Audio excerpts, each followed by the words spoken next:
The Denver Nuggets have made basketball history as they win their first title after 47 years. A lot of struggles, injuries, unfortunate events, and most of the time, they were at the wrong place at the wrong time. So, let's all take a look back at the Denver Nuggets history and see what got them into this position. The Denver Rockets, as they were called before, started in the ABA way back in 1967, led by players like Byron Beck, Larry Jones, Ralph Simpson, David Thompson, and Spencer Haywood. Those Rockets teams are always in the playoff picture. They changed their name from the Denver Rockets to the Denver Nuggets in the 1974-75 season. They made their first and only ABA Finals appearance and eventually lost to the New York Nets led by Dr. J. Julius Erving. By 1977, they are now in the NBA. And they brought whatever success they had in the ABA, but just like before, they always fell short. From 1979 to 1989, they only missed the playoffs twice as they were led by Denver legend Alex English. To highlight how good Alex English is, during that span, he was a scoring champion, an 8-time All-Star, and made the NBA All-Second Team 3 times. As we now move on to the 90s and the early 2000s, the Denver Nuggets' chance of making the playoffs were slim. How slim, you may ask? During that 13-year span from 1990 to 2002, they only made the playoffs twice. First was in 1994, and we all seen this iconic picture before. The first number 8 seed to beat a number 1 team in a series. They were also the second team in NBA history to tie a series after down 0-3.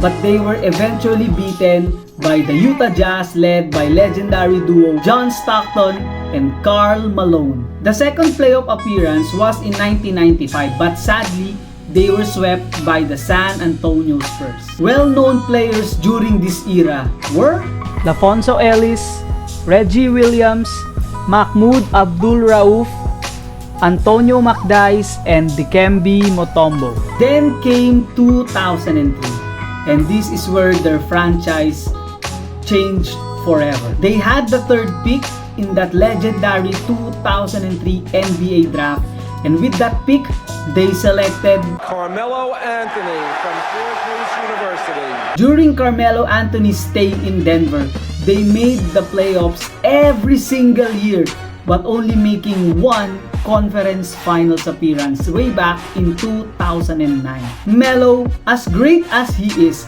cannot bring the Denver Nuggets to the promised land, so he decided to move on and leave the Denver Nuggets. They made the playoffs 1 year after they traded Carmelo Anthony, and it's safe to say that that season was a fluke. The next 5 years, the Denver Nuggets were irrelevant and has missed playoffs every single year. But in 2014, they drafted someone that would change their franchise forever. For real this time. He started to play in the NBA in 2016, the same year they drafted another key player, Jamal Murray. During the Jokic era, the pieces are now starting to fall in as they only missed the playoffs twice again in his first 2 seasons. But after missing 2 playoff seasons, they made the following run in the playoffs. They made 2 semifinals appearances and 1 conference finals appearance, eventually losing to the champion Lakers way back in 2020. And then, this year came, 2023. Murray and Jokic established themselves as one of the best 1-2 punch combos in the league.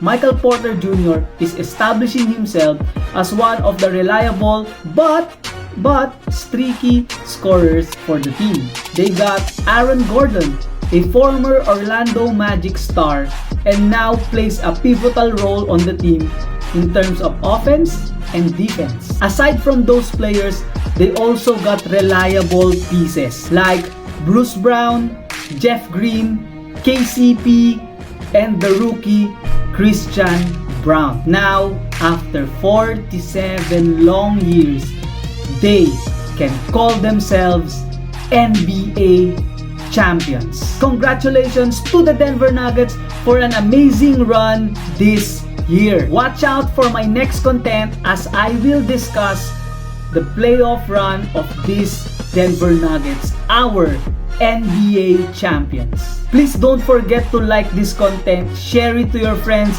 and subscribe if you haven't. This has been Kuya Bar. I'll see you on my next content. Peace!